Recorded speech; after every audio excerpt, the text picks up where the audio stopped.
good morning, good afternoon, or good evening, depending on where you are in the world. We hope you've been enjoying and learning from HDI 2015, a digital experience already. In just a few moments, we'll be presenting TeamBased Service, providing more effective experience with Gregory. This webinar is sponsored by BMC Software. I'm Roy Atkinson, and I'll be your moderator today. We have just a few announcements before we begin. If you experience any difficulty with the webinar itself, you can get help by clicking on the green question mark at the bottom of your screen. You can participate in the Q&A session by asking questions at any time during the webcast. Click on the red QA button and just type your question in the Ask a Question text area below the video window, and then click the Submit button. At this time, we recommend you disable any pop-up blockers. To chat with others who are attending today, click on the group chat button at the bottom right of your screen. We love having you exchange ideas during the webinar. The slides will advance automatically throughout the event. You may also download a copy of the slides by clicking on the Download Slide button located below the presentation window. If you're experiencing any technical problems, please visit our help guide by clicking on the Help link below the media player. In addition, you can contact our technical support helpline, which is also located in the webcast help guide. Lots of ways to get assistance if you need it. You can connect with HDI on Twitter, Facebook, LinkedIn, and on HDIConnect.com, where you can read a blog, ask a question, or find a solution. To get us started, we'll be hearing from Alex Henson, Solution Marketing Manager for BMC. Alex is responsible for the Remedy ITSM platform. Now based in the San Francisco Bay Area, Alex originally joined BMC in the UK, as you will hear, as an ITSM product specialist working on with numerous enterprise customers. Take it away, Alex. Thank you very much, Roy. So a couple of years ago at BMC Software, we fundamentally changed the way that we build service desk software to focus on creating software for people. It sounds like quite an obvious approach, but actually at the time it really went against the grain of the enterprise software industry. You see, over the last 30 years, large enterprises have traditionally viewed people as a number on a spreadsheet, interchangeable, replaceable equivalents where someone is either doing a job or they are not, and are typically counted in terms of their cost rather than their value. But in reality, we know that we're more like a percentage of a number. When we are disengaged from our jobs, we work at only a fraction of our potential. When we are engaged, we are significantly more productive. And when we're supported by a team of engaged colleagues, we can go even beyond our own potential. And at BMC, we know this to be true. So we embarked on creating intuitive service desk software focused on unlocking human productivity and fostering great teams. So I want to talk you guys very quickly through the three things that we focus on for creating engaged teams in service desk software: social collaboration, crowdsourced content, and mobile-first design. So the trick is to make social tools collaborative and collaboration tools social. You see, when social tools are collaborative, it benefits the whole team, and when collaboration tools are social, the usage proliferates. So when you do this, you drastically improve adoption and usage. When we do it this way, these tools can break down the barriers of silos and enable the whole team to harness specialist tribal knowledge that was previously impossible to access. But the other key thing that we've learned working with our customers is that you have to make these tools truly embedded in the user's workflow. If I have to click on another screen to be social, I'm probably not going to do it, but if I can tag someone in the same way that I would in Twitter or engage someone in a conversation like I would on Facebook, then it's easy to do. It's very useful. Being social and being collaborative is very, very easy and intuitive to do. The other thing that we focus on, as I mentioned, is crowdsourcing. So crowdsourcing knowledge that's useful for a service desk means putting simple authoring technology in the palms of your users so that whether you're creating, editing, or searching for content, you can do it from anywhere simply and easily. This is about capturing knowledge from the team to help the team, and it's tremendously useful for large enterprises. Of course, you have to be smart about how you do it. Crowdsourcing does have the potential to crowdsource duplicate or bad data, so there's a lot of intelligence that you have to build into this to make sure it's cleaned up and powerful. And of course, probably the most important factor in building software for teams is being mobile first. Mobile first means that you don't build a lighter app, you don't build a subset of functionality on the mobile. It's the full platform on any device. So this ensures that everybody can be part of the team, no matter where they are and no matter what they're doing. And of course, being mobile also helps you to work smarter because you can take advantage of device capabilities like GPS notifications, touch screens, cameras for QR or barcode scanning, and intuitive user experiences that are incredibly easy to use. So I'd encourage all of you to go and have a look at bmc.com/ITSM. Today is a very big day for us. The launch of our brand new Remedy 9 product is today. So go and have a look at it, or maybe make a note of this address and visit it in about 45 minutes, because I know Greg's got a very awesome presentation for you guys today. Thanks, Roy. Thanks very much, Alex. Really appreciate it, and congratulations on the product launch. Thank you. Before we begin Gregory's presentation, we have a quick poll question for you. What is your team's biggest challenge in serving your customer? So we're going to give you a few seconds to answer that question, and then we'll look at the results. The biggest challenge that your team has in serving the customer. All right. Hope you've all answered that question now. We're going to forge ahead. Do you have consistent communication issues, difficult customers, differing personalities, exceeding customer expectations? Your biggest challenge. All right, let's see what you have to say.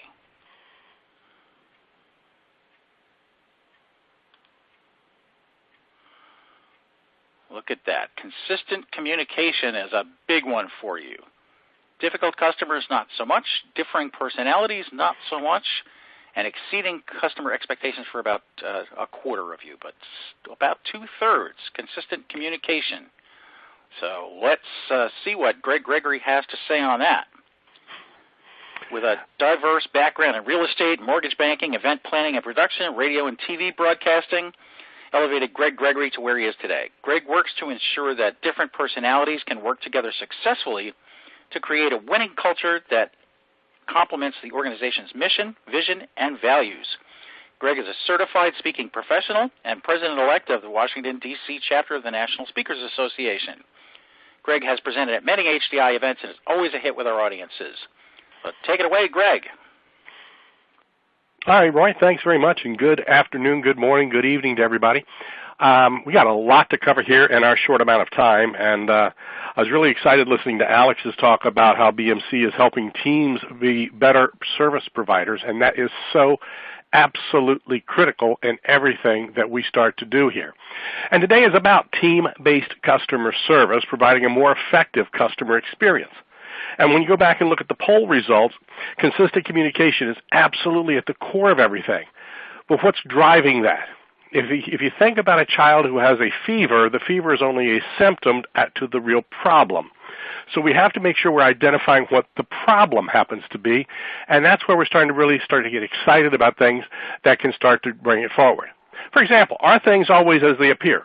Look at this MC Escher print. When you're looking at this print and you start to follow the flow of the water, it appears that it works its way uphill. Well, sometimes our customers are telling us one thing, And that's what we're hearing, but yet we know that they're doing something different. Sometimes our customers are getting a response from us in one way, and it may not be the right thing for them. So there is that consistency factor. There is the ability to make sure that we're focusing in on exceeding the expectations, but it all comes back down to multiple actually, facets that start to drive this home. And that this picture just absolutely illustrates things are not always as they appear or as they may sound on a call or coming through in an email or a question to you. So when you stop to think, I want to ask you a question. What do these for-profit companies have in common? Marriott Hotels, In-N-Out Burgers, Nordstrom's, Google, Disney World, Chick-fil-A, and Southwest. Well, they're all outstanding customer service. For those of you on the East Coast, you may not be familiar with In-N-Out Burger. In-N-Out Burger is headquartered on the West Coast and are very focused on driving service, great attitudes, great cultures. Nordstrom's, if you've ever been to a Nordstrom store and tried to return something, you've probably not had a problem.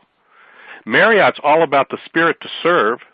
Southwest is about having a culture of just doing whatever it takes and having fun. Chick-fil-A, I'm doing a lot of training with a client right now, and Chick-fil-A has ended up on our wall of fame more times than anybody else just because of the way they treat their people on a regular basis, and it's fast food. So that's absolutely fascinating. I like to break everything down to where you've got literally 5 levels of service, 5 diamonds, if you will. Diamonds used to be called a girl's best friend. Today, I believe they're really all across the board. Those 5 levels of service are pretty straightforward. 5 diamonds means they just absolutely wowed you. They exceeded your expectations. You exceeded their expectations. However you want to look at that, that's an experience where you were excited. 4, you exceed. A 3, you meet. A 2, you fail to meet. And a 1 diamond service, you sucked. That's the problem. And by the way, when we get 1 diamond service, what are we thinking about? Wow, at that point, we want to shut the place down. Well, the question is not so much the service that we get, but what about the service that we give? So keep those 5 levels in place. Again, far exceeds is 5, exceeds is 4, meets is 3, fails to meet is 2, and really just horrible is 1. So keep those in mind as we go forward here. Here are some simple facts. Now, these are generic facts from all industries as we go through this. The 8-20 rule means 8 people will tell 20 when they have a bad experience. Now, if you're listening to this webcast now in an office with other folks, this is something to ask when you finish up today. If you've had a bad experience recently, how many people did you tell? And with today's technology, we're telling more and more people. I recently had an experience dealing with a Target store. I took a photograph of what happened, posted it on Twitter, and within hours I was getting responses from the store manager as well as from Target's corporate offices because they want to understand that. So we're telling more and more folks. If you do experience bad service, it takes 12 times of having a good one to overcome the 1 bad one. 4% rule simply means that only 4% will actually complain. Now, when I go to dinner sometimes, my wife is someone who does not necessarily complain about her steak. And that's interesting. If she wants it well done and it comes out really, really rare, she'll send it back. And she starts off the statement to the server by saying, "I'm sorry." She feels like it's her problem. Guys, understand, it's not that situation. Other people will complain almost all the time. I mean, when you really stop to think about it, 96% of people will stop working with you. Think about that for just a moment. Now, let's look at this away from a restaurant or retail environment. Let's look at this from a call center environment in an IT world. Years ago, when I was in the mortgage banking business, I had an interesting situation. I had to call our help desk. And I got a guy named Mike. Mike was phenomenal. I thought I was brand new with the company. They had set me up with this, and I got Mike on the phone, and Mike helped me. A couple weeks later, I had to call back again. Mike was absolutely amazing at service. I started realizing I was going to use Mike as my personal training director. Well, realistically, that's not always going to happen. So I called him one day, and I didn't get Mike, and the service was less than stellar. Matter of fact, I was so confused when I hung up the phone, I didn't know what to do. So I waited until the next day, called back in, got Mike, and Mike solved the problem for me in about 2 to 3 minutes. Guys, I didn't want to call anybody else. So consequently, I ended up getting Mike's direct dial number. This is my internal customer service. I got Mike's telephone number for direct dial. Then I eventually got Mike's cell phone number. Now, do you think Mike only gave that to me? Not at all. Mike is one of those guys who just absolutely likes to help, and he gave it to everybody. And Mike eventually got burned out, and Mike left. Nobody wanted to call the help desk. We kind of stopped working with them, and that's the problem you start to experience on internal sides as well.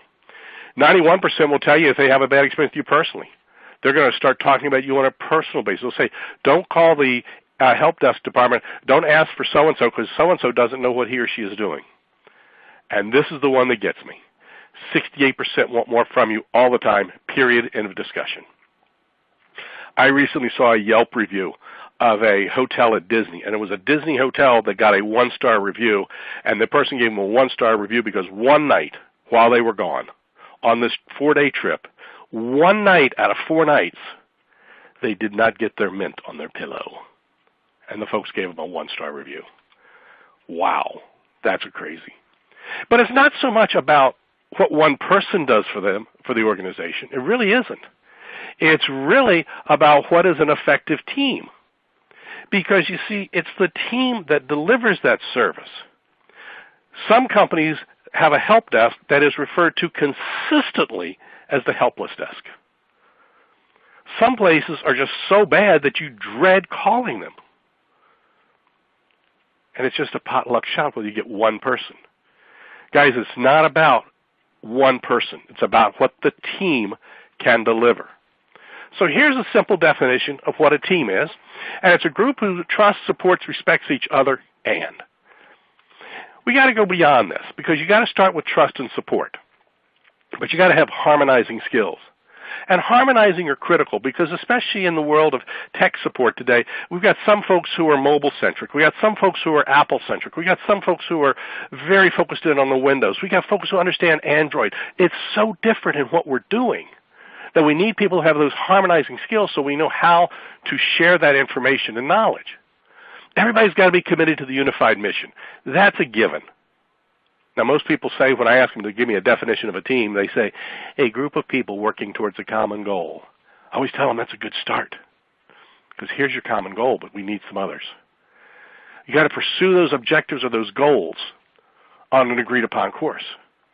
If we've got 5 or 6 people on a team trying to serve a customer in different directions, even though the ultimate result is trying to get to the same, there's inconsistency. And now we're having our inconsistency in our communication, we're having inconsistency in our processes and our results.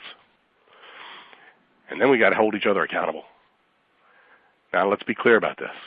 And I could spend an hour on this alone. Holding each other accountable does not work if the leaders are not holding people accountable. We need mutual accountability, but we need people to start from the leadership accountability. So when we look at team members, here are 4 very simple traits. Are you willing to put the team first rather than your own personal agenda or accomplishment? That's what has to happen. If you think back to football and understand the football concept, Terrell Owens was a really outstanding football player, but many do not consider him to be a very strong team player. Dennis Rodman, on the other hand, at the end of his career, not only was an outstanding player, he was also a great team player. He knew what his focus was and his role on the team was. Good team players volunteer for new assignments and tasks. They want to learn. Here's an interesting fact. The average person entering the workforce today, whether it's high school, college, master's, PhD, does not matter. When they enter the workforce through the course of their lifetime, will have 7 careers, not just 7 jobs, but careers. We've got to be focused in on retraining and redeveloping ourselves on a regular basis. You got to be willing to modify your views to reach a team consensus so that the team understands what we're doing and we're focused on that to give us the consistency. And more importantly, we got to be open to new ideas that's going to benefit the team. Because as we benefit the team, we can become more consistent in our deliveries. So, we got to think for a second. Customers come into everything. At last glance, I looked on the login sheet for the attendees. We're about 125, 130 attendees today, I think. And we stopped to think about it. Every one of you came into this today, and you had the word expectation. I don't know what your expectations are for a webinar. I work with some of my clients, and I have to do mandatory training, and their expectations coming into mandatory training, they hate it. And I ask them what are they about their kids, and if you tell their kids they have to do a chore, and the kids cringe. I say, where do you think they get that from? Their parents. Because anytime we're told we have to do something. But what is your expectation because you're here voluntarily? That's the key thing.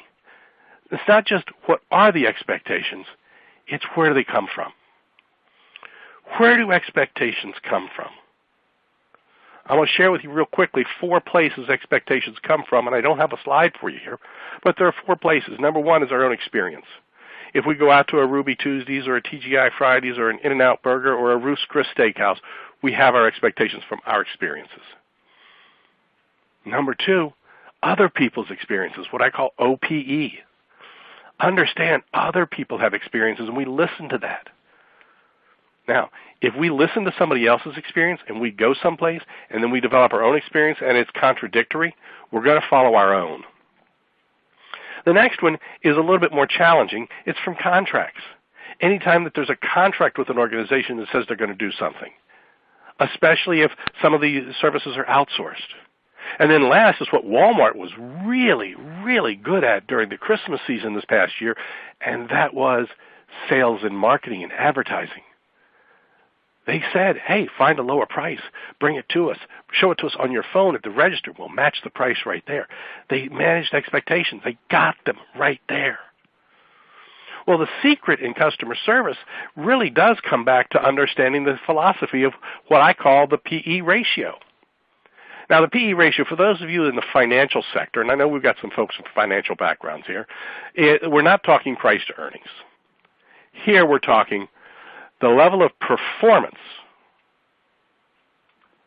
to expectation. And if you think about this as a fraction and put the number 3, remember my 5-diamond service, put the number 3 in there for expectation. Are you getting a 1, 2, 3, 4, or 5 for the performance? That's the secret. If you're getting a 3, guess what? That means 3 over 3, you're equal to 1. And when you're equal to 1, the customer is satisfied. If, on the other hand, you're getting a 4 or a 5, or let's do this one first. If you're getting less than that, if you're getting a 1 or a 2, the customer is not satisfied. We'll tell multitudes of others. If you're getting a 4 or a 5, then you're greater than 1, then the customer is ecstatic. But look at the language for less than 1. They will tell multitudes of others. And greater than 1, they'll tell others. We as a society love negativity. How many of you all have got somebody that you worked with in your life that's negative? We all have. We all have. How many know somebody who is just so negative they brighten up a room by leaving? I know I have. Ooh. Well, that's the challenge. What's the level of service we're doing? We love to talk about that negativity. We always have. And the concept is pretty simple here. I'm going to help you get some more information for free, and the very simple process is this. You're going to, today, anytime you want to, on your smartphones or anything else, you can get copies of these slides right now if you want on your smartphones, or you can go ahead and get them a little bit later on. Because when we start to grasp the concept of exceeding the expectations as a team, then we can really start to build on it. So you'll go to a website called kiwilive.com. It will ask you for a keyword. The keyword is Greg, and that's G-R-E-G-G. And you'll be able to download a document that's got examples of customer service, some techniques in there to build a better team. You've also got the slides for today's event. So you're welcome to go in and sign up for that. Everything is absolutely F-R-E-E free for you. So that's what's there for you to grow. But I want to think for a second. We're trying to exceed expectations. Now, how do we exceed those expectations? We need to understand behavior styles. We need to make sure we're identifying our customer. The number one challenge in the poll we had earlier was consistent communication, and I get that. But the challenge is Consistent for who? The way you might want to talk with me is one way. The way you want to talk with another colleague may be entirely different. Some people are faster, some people are slower, some people are task-driven, some people are social-driven.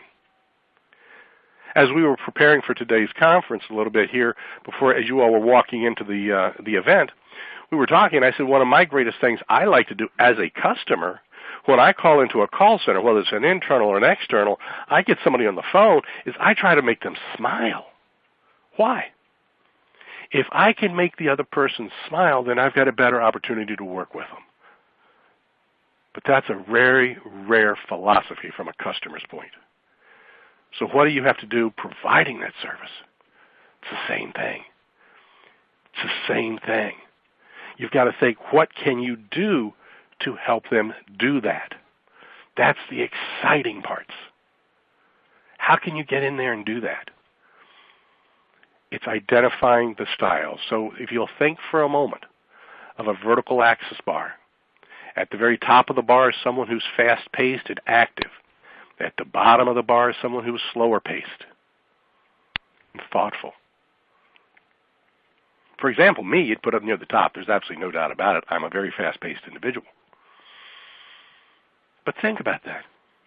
0 to 100. At the top, I always tease and say that's on drugs. At the bottom is dead, somewhere in between. And there's no right or wrong. We've all worked with somebody who speaks much more slowly. I've done traffic reports for stations that are smooth jazz, 105.9 FM in Washington, D.C. I've also done urban contemporary station, 93.9 WKYS. It's different audiences. So our consistency in our communication is not about being consistent in how we speak. It is consistent in what we say. But our consistency has to be to match the styles. That's the first barometer. Second barometer is a left to right one. And that's a cool one, because when you start to understand that, left side is task-based, right side is social-based. When a call comes into you and they say, I've got a problem with XYZ, they're more task-based because they're getting right to the point. They're not even saying, hi, how are you? You get somebody like me on the phone, I call, hey, how you doing? You having a good day? I want to be more social-based because I want to make sure that person knows that I'm a social person. That's the secret in what we're looking at. How do we drive that? The sooner you're able to recognize that, the better you are to become a better team player, a better manager, a better leader, a better colleague, a better spouse, a better parent, and a better customer service provider. Oh yeah, and a better customer too. Because guess what? I tend to do the same thing as a customer when I go out. So let's think about it for a second. There are a couple of organizations. If you go back to one of the early slides that we had, we talked about top organizations. And I talked about Marriott and Disney and Google, In-N-Out and Nordstrom's and Chick-fil-A. All those organizations had something in common.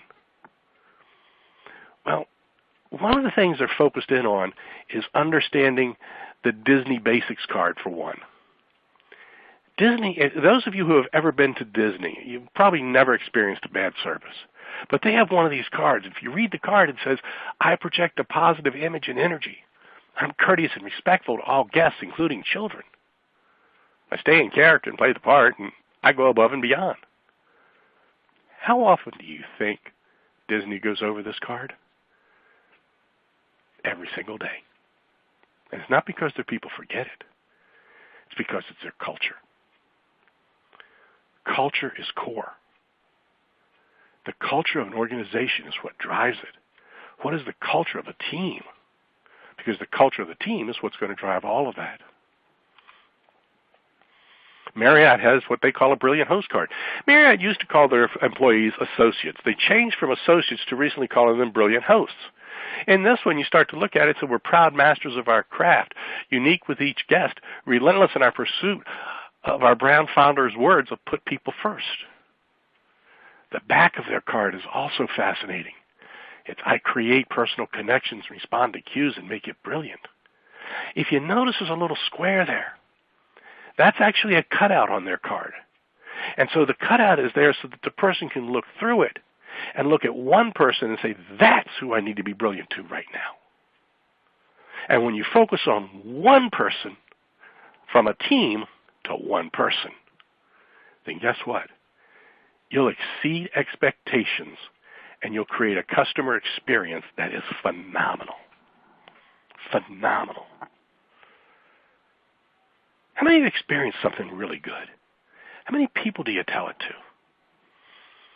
Well, the fascinating part is really, really getting the concepts of things. For example, I travel a lot. And I've spent over 1,000 nights in the last 15 years. I've spent over 1,000 nights in hotels. I don't even remember how many flights I've done and how many rental cars I've taken. And one night in particular was a very long night. I had already been speaking in Augusta, Georgia for 3 days, Monday, Tuesday, and Wednesday. I had a long drive from Augusta over to Atlanta. I got up to my hotel somewhere around 10:30, 10:45 at night. As I walked into the hotel, there was a young lady there who just really understood the wow. She just absolutely, totally got it. She got the wow. And when you grab the wow, you can understand, as a Marriott person, she's advancing the art. She was able to respond to connections and create them in queues and made it brilliant for me.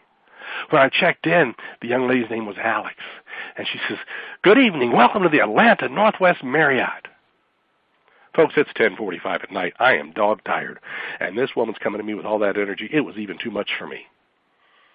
Well, she got me checked in. She said, "Do you need anything else, Mr. Gregory?" I said, "Yes, I do." I said, "I need directions to the Galleria Center." She says, "Not a problem." She wrote them down for me. She actually wrote down the directions and went over them for me. So let me ask you, did she respond to my cue? Did she create a personal connection by using my name? Absolutely. Absolutely. Let's back up to the Disney one for a second. If we back up to the Disney card, recognizing the concept in Disney, they're courteous and respectful. She projected a positive image. That's exactly what Alex was doing. I told her, I said, I need directions to the Galleria Center. She wrote them down. She asked if I needed a wake-up call the next morning. And I said, I'm not sure yet. And she said, not a problem, Mr. Gregory, not a problem. If you need anything, call Todd. Todd is our night auditor. Todd will be here all night. Now, folks, that's going above and beyond as far as I see. I've checked in many a night. Nobody ever tells me the name of the night auditor in a hotel. That's what Alex was doing. She did everything above and beyond. She understood the concept of hosting. She understood all of that. That's the strength in it. She got that concept. Well, I went upstairs, had a great experience. Right now I'm giving Alex 5 diamonds. I got upstairs to my room and, well, let's just say I called my wife and I didn't get 5-star service. My wife answered the phone. She says, hello. I said, hey, it's me. I'm in Atlanta. She said, I'm on the phone to Nancy. I'll call you back. Click. And she hung up the phone. Definitely not 5-diamond service. She didn't respond to my cue. She didn't create a connection. She certainly didn't make it brilliant. Well, a couple of minutes goes by. She calls me back and she tells me Hollywood is sick. Now, Hollywood's our dog. Hollywood's a purebred mutt. Hollywood was sick. She was going to take him to the emergency room. She calls me back when she gets to the emergency room. They run around tests. She runs the tests on things, and then she all of a sudden now says, hey, they want to keep him overnight. It's about 1:45. I'm exhausted. Now, my wife and I have been married for over 30 years. We have no children. Hollywood is our dog. He's our child. And, well, it was tough. I'm tossing and turning. I finally got to sleep. I don't know what time I got to sleep, but I had to get up at 6 because I had a program to teach a 2-day training workshop starting at 9, which means I had to be there by 7:30 to set everything up.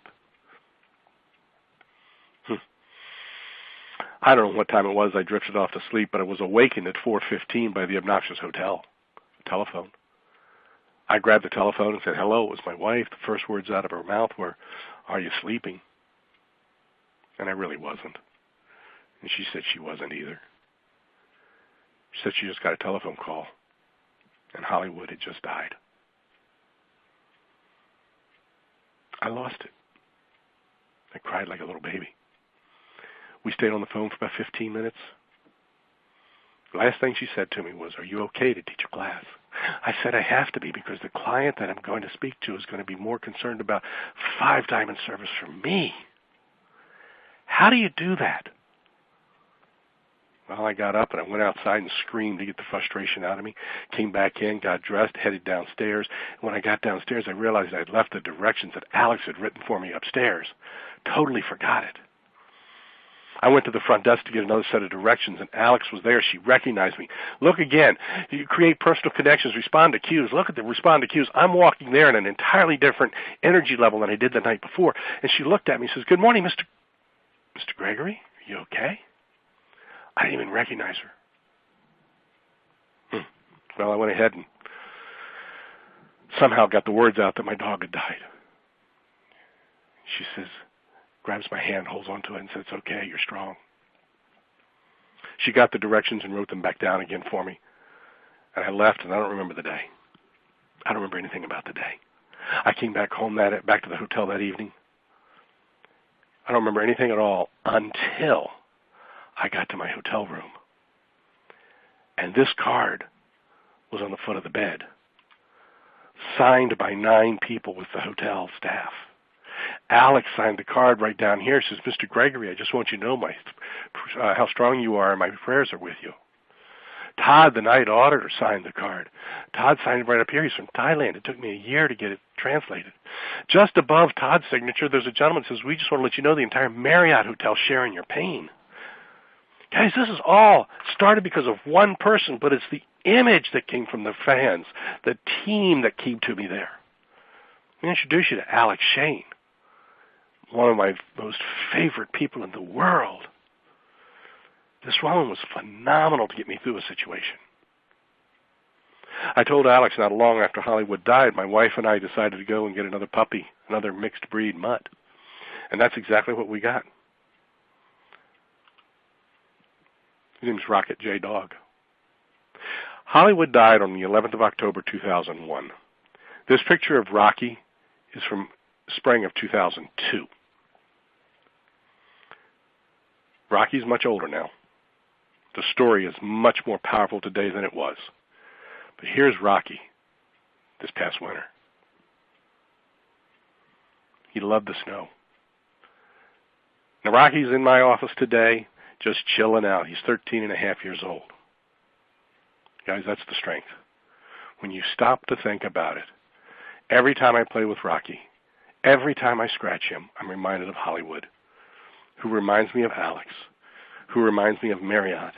And today, I will stay further away, pay more money to stay in a Marriott property because of what that team, that one person did one time, because that one woman, Alex Shane, impacted an entire team. And that's the strength. Guys, it's been a privilege to be with you here today. We'll open it up for some questions right now.